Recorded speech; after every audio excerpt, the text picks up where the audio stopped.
All right, we are totally rewarding chats coming to you from San Antonio World of Work. Another session live here. I am Sans Paul Ryman, Sans Bowtie Paul Ryman, and I'm not replaced. That's probably what they had hoped for. Paul had to take off, and Paul has a stand-in, Katie Stukowski from Salary, who found out she was podcasting all of maybe 5 minutes ago. Is that about right? It's about right. Yeah. So I'm excited to have Katie. She looks not as excited to be here, but she loves the topic we're going to talk about. So I'm stoked to have her here. And we are also with Amanda Williamson. How are you? I'm doing well. Thanks for having me. It's the first time with the headphones, isn't it? It is. It is. It's very weird to hear yourself. Yeah. I don't know. Well, you don't talk to yourself a lot. Maybe this is me. I didn't have a hard time. In my head, my voice sounds much better. Oh, okay. Do I even want to ask what your voice sounds like in your head? Katie said it earlier. I think less like a 12-year-old girl, more like a grown-up. Okay. Actually, that's true between the two of you. Yeah, it's kind of interesting with the voices this time. So that I don't mess it up, give us your background and what you're doing today, and then we'll jump into the show after the speed round. Sure. So my name's Amanda Williamson. I'm the Director of Talent Management and Compensation at a company called Premise Health. We are based out of the Nashville area. Sean, on the big screen, you said, I don't think anybody grows up knowing that they want to go into comp. And I think I'm the anomaly here because in grad school, I very much knew that compensation was the direction that I wanted to go. So I have a background in industrial and organizational psychology. We specifically had a grad level class in compensation, and I fell in love. I was lucky enough to land a compensation analyst job at Premise Health directly out of grad school, and then I've had a multitude of different roles there since then. So I've been in a business partner type role, I've been a people leader of compensation, and then more recently taken on talent management under my umbrella. So Premise Health is a direct healthcare provider. We partner with large self-insured companies and provide clinics and virtual healthcare services where their employees sit. So what I said on the big stage, though, was that happens in college some. But now the question is, when you were a freshman in high school, went to the guidance counselor and they're like, so Amanda, what do you think you want to do? Did you go, I want to go into organizational development and design and get my master's? Probably not in those words. I knew I wanted to work with people and I wanted to work with data in Excel. And I think just along the way, I've found the words to say that. And it was industrial and organizational psychology and it was compensation specifically. I'm sorry, you wanted to work with data in Excel when you were 19 years old. I did. Did your backpack say, I love pivot tables? I don't think I knew what a pivot table was at that time, but close. Okay. You are a comp nerd at heart. I love it. I am. That is true. So I would put you on the spectrum. I'm still waiting for the person who was a freshman because I still think if their parents were in TR, they're probably like, I don't want to do that shit. But I'm waiting for the freshman who was like, that is like what I want to do. But that is as close down the queue as we have seen, especially when you're in high school and I want to work with people. That's like that's pretty solid. I love it. I actually just had a coworker ask if schools had specific courses in compensation and if that was an actual track that they could take. And I said, well, you apparently did not go to a school that offered compensation within one of the degrees, but it's great to hear that it is something you were able to go into as well. I haven't heard of a track anywhere. I'd be interested if there's any schools out there, but we did have one class. That was more than anybody else had. Amazing. Yeah. I know. Not that I have no financial interest in Rutgers, but they have a compensation track in their master's program. So they do have there's a couple others that are out there that have comp, which is kind of cool now. That's cool. And I know 2 people now, which makes my universe very weird, that have their doctorate in compensation. Fascinating. Yeah, which You I'm just like, give Amanda another idea. That is my next goal. look at Amanda. She got for those that aren't watching on YouTube, Amanda is very excited right now about the opportunity. I don't know if any of them are in Nashville. Okay. I am a nerd. I do love school. I would love the opportunity to go back. So the speed round of questions. Are you ready? I'm ready. Coffee or tea? Coffee. Okay. The follow-up question when you're coffee, are you a coffee snob? Yeah, I am. I would like to not be, but I am. So do you have your own maker? What's the process at home for making coffee? I do. We got an espresso maker. I've taken the class on how to use it. It's a whole thing. Okay. We buy the freshly roasted beans, not the store beans. I'm all in. Oh, yeah. That is super solid. Did you know that was a follow-up question? This is an embarrassing moment. How many episodes have you listened to any, Katie? I have. Okay. That was going to be really embarrassing. At I least was you ready to ask about like Mr. Coffee Maker, which is what we still have at our house. Oh, that is We're on probably the not at opposite end Amanda's of the house. No coffee judgment. spectrum. Stay there. Don't start moving up because there's no going back. Vacation place you haven't been to that's on top of your list. So after this conference, I have a girls' trip to Puerto Rico. I think that counts. I haven't been there. It's coming up. I'm looking forward to it. That's true. No customs, easy flights, great weather. Can't beat it. Yeah, she's selling. As great as they told us that would be in San Antonio when we got here, 90s, sit down by the river, enjoy some warmth. Yeah. So I'm very geographically challenged. My first shock was that we're not in the desert. I just assumed San Antonio was a desert. It is not. And then, yes, all of the rain. What is this? It's been crazy I think we mentioned it on one of the prior recordings we did here, but it's been like 50s and rain and driving wind, lightning, all the sessions. Not today, but yesterday in the sessions I was in, you could tell everyone would pull out their phone because they were getting the flood warnings all at the same time. Yeah. It was kind of cool, but weird at the same time. Yeah. You have a weekend alone. Could be the girls' trip, I guess, depending who you're going with. Would you go on a posh resort or do you want to go rough it in the woods camping? Resort. Okay, what? You don't want to think about it? No. Just fell off Sean's Yeah, you don't want to think about it for a while? I already said I was into bougie coffee. I feel like you probably knew where that was going. That's not true. You can go out and camp and bring you can actually roast your beans while you're out there. You can grind them and you can also do the pour over. Oh, give me Do you accept glamping? Yeah, glamping's good. No, all-inclusive resort. Got okay. it. Yeah. So Paul, sucks you weren't here because literally that's Paul's jam, for sure. Place in Nashville, the restaurant that someone needs to go to that maybe they haven't heard of. If you live in Nashville, you've probably heard of it, but if you're traveling in, not likely. My favorite is called Butcher and Bee, and you have to do the chef special if you go. It's so good. Their whipped feta is to die for. Okay. I have one I will share. Although it's going to make it harder. I think Fox and Lock is one of my favorite places on the planet, which for the, 2 or 3 people listening, it's like 45 minutes south of the city, and they have open mic night on Thursdays, and the talent in Nashville just bubbles up, and but it's old school country dining too. So I will add Butcher and Bee. Yes, you have to. And I'm going to check out that one. I have not been there. Oh yeah, Leaper's Fork. Okay. Yeah, down there. It's super cool. Thursday nights, and you have to book 5 weeks out or so. Take some planning. A little bit. You have to check. And I don't know what date it actually drops. Okay. Are you a crunchy or creamy peanut butter person? Creamy. Hands down. These are very it's divisive. Polarizing. It's very they are actually. We've had a few people, ironically consultants, who will be like, "Well, it depends." But I'm not sure that's how it works with peanut butter. No.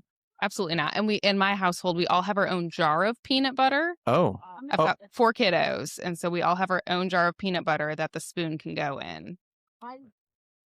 Oh, so you can go direct. Correct. But not share. Yeah. So they're not swapping germs. They're not swapping germs. I'm like, okay. I saw my your kids brains would have break. just Yeah, no, because my kids would just stick their finger in there, each of them, at the time. So much more classy at your house. Yes. So hey, this is William Tincup, and you should know about the You Should Know podcast. It's a topical, fun podcast with Ryan, myself, and a guest, or guests plural sometimes, and we tackle the most timely topics of the day. Give it a look, give it a listen, and subscribe. Thanks. Oh, you had your session, so give us the overview of what the session was. Okay, so my session was on market-based pay or the traditional salary structures. And it wasn't necessarily which one is better, but which one is better for your organization. And it was in a round table environment. And we were able to kind of talk through the ins and outs of each one, which types of companies they work better in. And then we had a fictitious company. We walked through the pros and cons, and, each table didn't come up with the same answer. And so even though we were given the same scenario, everybody came back with additional questions, additional pieces of information they would have liked to know. And then they walked away with some practical questions to take back to their organization on how they can apply this. And you told me, I think before, overcrowded? Oh, yeah. Yeah. Overflowing. People were sitting on the floor. We had to start turning people away. As a compensation professional, it's humbling. You're like, oh, all of these people want to talk about compensation. Because I think in our day-to-day world, when we're on a small comp team, you don't see that, but there is community out there. So very humbling. And so what were the big takeaway? Like, give us the highlights for those of us what time was your thing? I can't remember. I was at, 10:45 on Monday. Okay. So we did a similar one today. World of Work and I did a similar one, and it's super cool to watch. It is horrible when you run out of table space, actually, because now you're like, my whole master plan is thrown out. I had a moment of that, yes. Yeah. So give us the highlights of, what people should be learning or what came out of it. Yeah. So actually, let me take a step back because we opened the session with saying that setting a strong foundation was critical. So regardless of if you choose market-based pay or salary structure, you've got to have that job leveling. You need to know that an analyst in HR is the same as an analyst in IT. And as long as you have that strong structure and it's from the top down and you've got the buy-in, you'll have success regardless of which form you take. From there was a lot of discussion. The room was actually split about 50-50. 50% of the folks there were on pure market-based pay, and about 50% were on the true traditional salary structures. So I guess for those of you listening who may not be as much of a comp nerd, pure market-based pay means that you take each job description to market. So you are pricing every single role in your organization, and they stand alone. They have their own unique ranges. The true salary structures are you're pricing your benchmark job. So your accountants, your registered nurse, the roles that exist across all of the companies. And you're using those as anchors and kind of slotting like jobs around them to come up with a nice, pretty line and a true salary structure. So do you have an opinion on which one to go? I think it depends on a lot of variables. So again, it's not one right or wrong answer. Amanda Williamson applying for consulting roles right now. It's true, though. You need to know where your organization is at. The size matters. The size of your compensation team matters. What your organization values matters.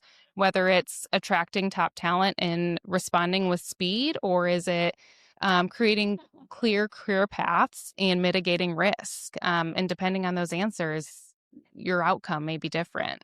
Did you have anyone in the session who put together a plan to have a combination of both? Yes, great question. So I was actually, as I was preparing for this session, I was talking to my peers in the Nashville area, and the answer of hybrid already started coming up. And I think it's a lot more common than what we realized. Mm-hmm. There was a good chunk of people in the room where they had the true salary structure, but then for these hot jobs coming up, think AI, they're putting them on their own kind of structure off to the side or doing the pure market-based approach. That's interesting because I would have, been all in on one or all in on other. And honestly, I wouldn't have thought about the hybrid. Yeah, it's definitely a trend that we're seeing. Are you seeing any other trends like around that? Because so for those who don't know, because I just did a really shitty job introducing Katie. Katie heads up our solutions consulting group, which means she has the pleasure, I assume mostly, of talking to a lot of clients and prospects. We love our customers. And gets to learn a lot about their program. So has a unique perspective of seeing a lot of people as they're starting their journey on fixing things. Yes, that is what I do. And today I'm standing in for Paul Ryman. So, but I think the big trend we are seeing, or Amanda, as you had mentioned, is companies actually going back to job architecture, getting the leveling correctly. Sean and I joke a lot, all roads lead back to job architecture in most cases. And as they're doing that, is trying to figure out, is the traditional grade approach still the right for our organization? And then we are seeing a lot of companies, especially in tech, or have roles where the market's more volatile, think about, do we just go to market with these particular roles?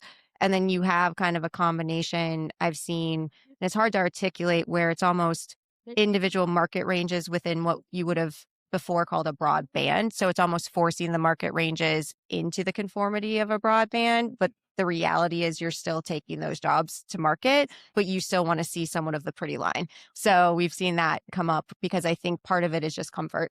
Knowing that you understand how to articulate the data to people who have a comfort with one version or the other. Absolutely. I think pay transparency plays into it as well. And I'm sure you get a lot of that as you're talking to customers. Absolutely. Pay transparency, I think, is having a moment. I don't think it's ever gone away, but we're definitely in an era where that's driving quite a bit of what people are going back to the drawing board to complete. Yeah, I'll pile on. I think it's transparency, but I think the AI piece or the data availability out there means people are market pricing themselves. So you have to have a structure to be able to go back and say, this is what I'm doing, because otherwise they'll make it up on their own. And, the more they prompt the AI tool about why they're paid they are and where their range is, the more you have to defend that range. And so I think having a really good structure in place is critical to communicate back out. Absolutely. Is that similar to what you heard in your session? So our session was more a fictitious 1,200 person company. And you're the first comp person hired. And what would you do and what would the budget be?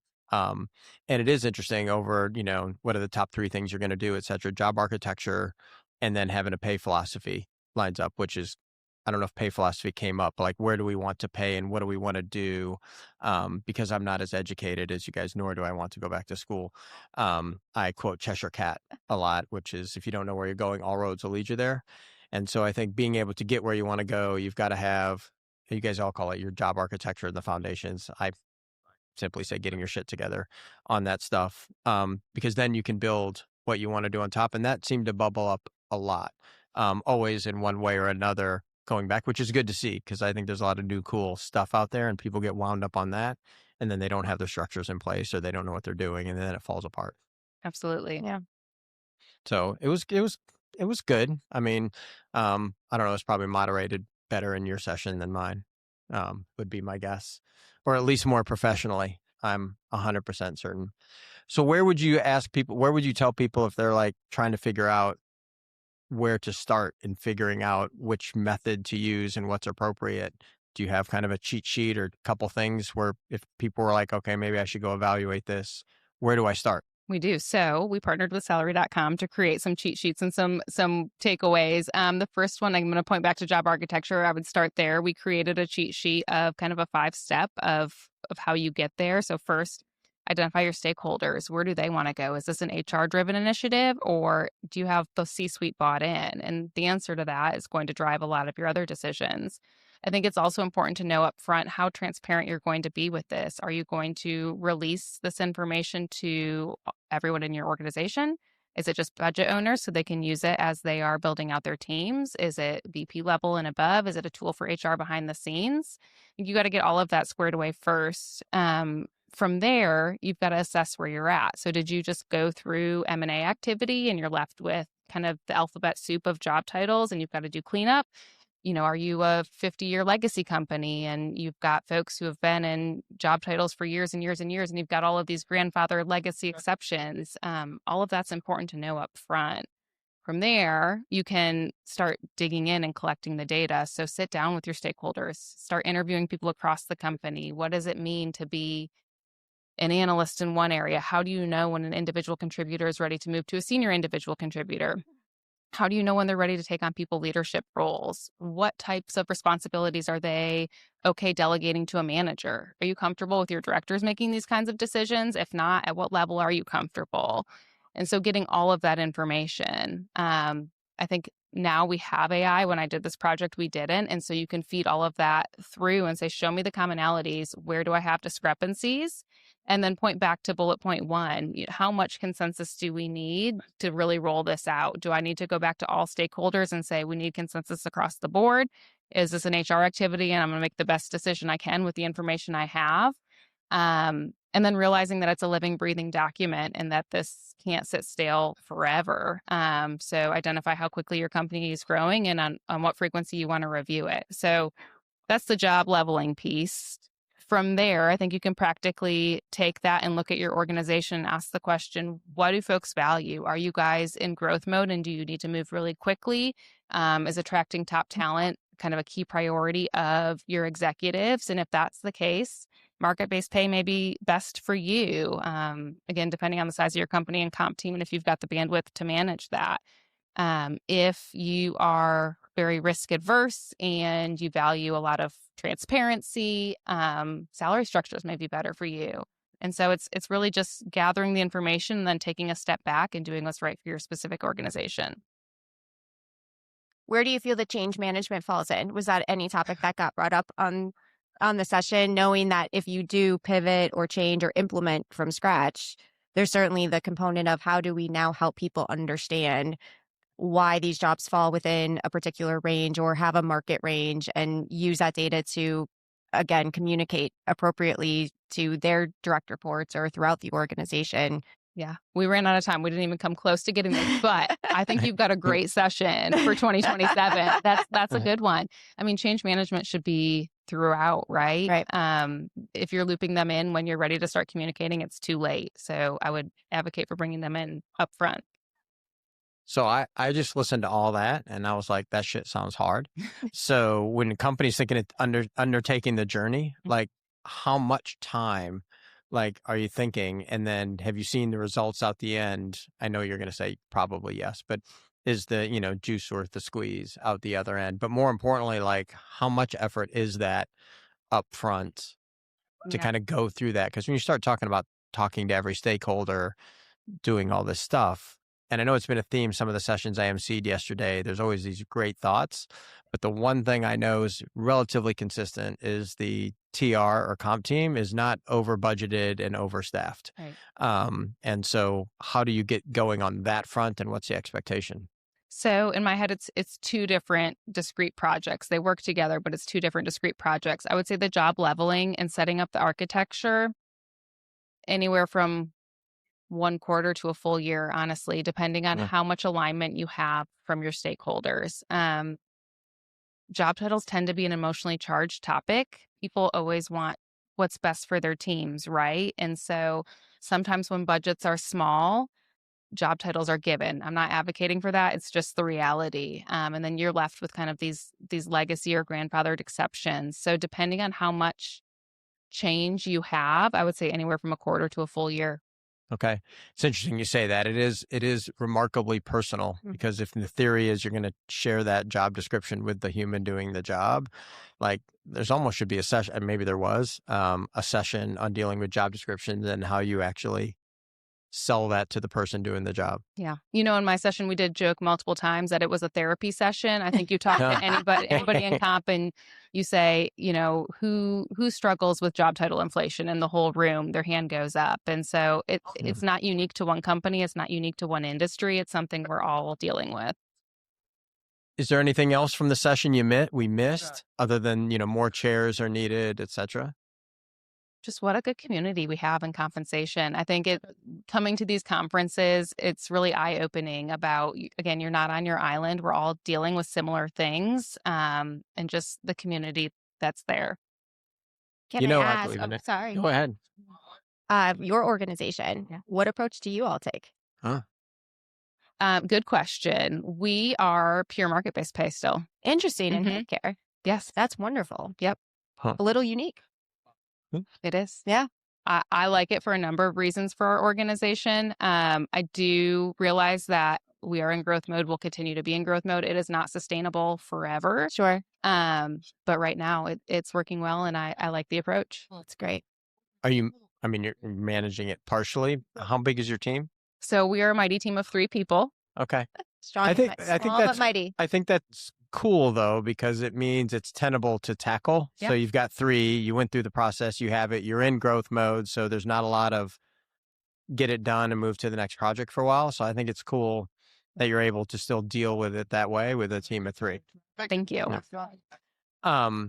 So the last thing we wrap up with that I did not prep you for, I know, if you could automagically, which is a highly technical term, solve any one thing in HR, what would it be? And you know what? I don't know how many episodes we'll get to do with Katie. I'm going to buy you time. I'm going to ask Katie if you could automagically fix any one thing in HR. So keep thinking, don't listen to her, Amanda. What would it be? Saving the tough questions to the end. No, I want more coffee questions. I do. Those were easy. I have Mini Paul. Maybe he can answer it. Oh, you did? For those that can't see. So I wanted to make sure there was a smaller person in the room. Oh, yeah. So for those, since there's some on YouTube, those that are listening, Salary had Legos at our station, which actually those who know me as a child can appreciate. Katie is, be politically, not a tall individual. And someone on this current podcast may or may not give her grief about it certain times. And so she brought a small Lego figure so that she wouldn't be the smallest person at the table. But going back to your question, honestly, my first thought popped into job descriptions. We were just talking about job descriptions, but I think job descriptions are the bane of most HR and organizations' existence, and they're so essential. As we just talked about, it's an emotional discussion.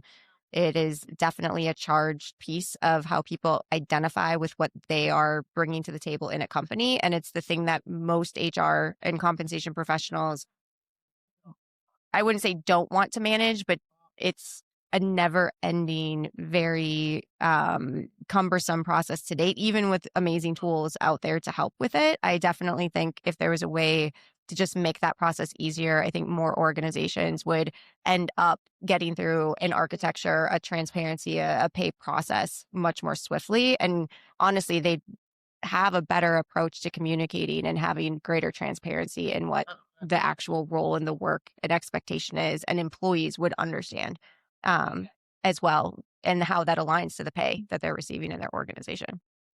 That's a good one. Yes and amen. Mm-hmm. Nobody loves doing job descriptions, but they are the start of everything. Yeah. All right, Katie bought you time and had to go first. So I need the question again. So if you could automagically fix any one thing in all of HR, doesn't have to be comp, what would it be?